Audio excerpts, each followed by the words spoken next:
బాబా లాల్ దాస్ గారు మహానుభావుడు. ఈయనని 1980లో కోర్టు రామచంద్రుడి యొక్క ప్రధాన పూజారి, హెడ్ ప్రీస్ట్ గా నియమించారు. మరికొందరు పూజారులు ఉన్నారు.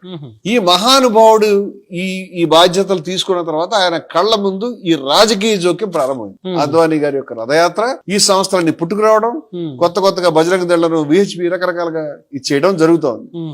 ఈ మహానుభావుడు దీనికి సంబంధించి లాల్ కృష్ణ అద్వానీ గారు రథయాత్ర ఆపేయని చెప్పాడు. Please don't enter. ప్రీస్ట్ గారు, పూజారి గారు, రామాలయ పూజారి. ఆయనకేం అవసరం ఆపమని చెప్పడానికి? ఎందుకంటే దీంట్లో రాజకీయాలు వద్దు, కుర్చీకి వాడద్దు, మీరు మేము చూసుకుంటాం ఆ విషయాన్ని. రాముణ్ణి కుర్చీకి వాడద్దు, మీరు కుర్చీకి వాడాల్సిన అవసరం లేదు. ద్వేషాన్ని రెండోది, అయోధ్య ప్రాంతం మత సామరస్యానికి మొట్టమొదటి నుంచి పుట్టినీళ్ళు.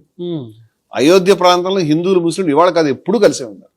ఈ స్వాతంత్ర పోరాట కాలంలో కూడా అవధ్ సంస్థలను, అవధులో ఉన్నటువంటి వాజిద్ అలీ షా గారు, నవాబు గారు, ఆయన కృష్ణుడి మీద పాటలు రాసి డాన్స్ చేసేవాడు.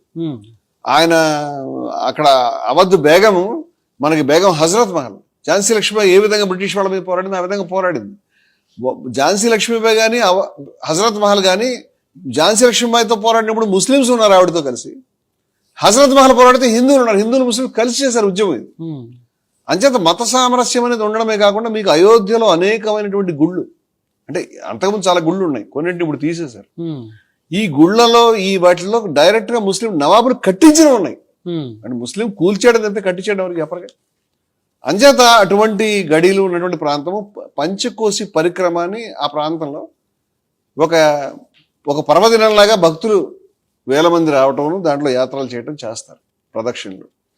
అప్పుడు ఆ భక్తులకి అయోధ్యలో ఉండేటువంటి హిందువులు, ముస్లింస్ మంచినీళ్ళు ఇవ్వటం, గౌరవ సత్కారాలు చేయటం ఉండేది. కొంతమంది ముస్లింలు మద్దతుగా సంఘీభావంగా హిందూ సోదరులతో పాటు యాత్ర కూడా చేశారు. వీళ్ళు ఎంటర్ అయిన తర్వాత, బీజేపీ వాళ్ళు దీంట్లోకి, సంఘ పరివారం ఎంటర్ అయిన తర్వాత, ఆ పంచకోశి పరిక్రమ రోజు వీడియో పిలిపించేవాడు. ఏమనంటే, నువ్వు రా, అయోధ్యకు వచ్చేసేయండి అన్ని పక్కల నుంచి. ఆ క్షణమే దాని ధార్మిక స్వభావం కోల్పోయి వీళ్ళ ట్రాప్ లోకి ఎక్కడెక్కడ బయట జనానికి అయోధ్య జనానికి తేడా ఉంటుంది.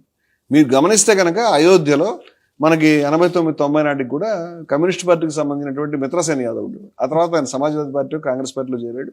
మరి ఇప్పుడు ఉన్నాడో చనిపోయారు, చూడాలి. అంచేత మత సామరస్యాన్ని కోరుకునేటువంటి వాళ్ళే ఉండేవారు అని చెప్తున్నాను నేను.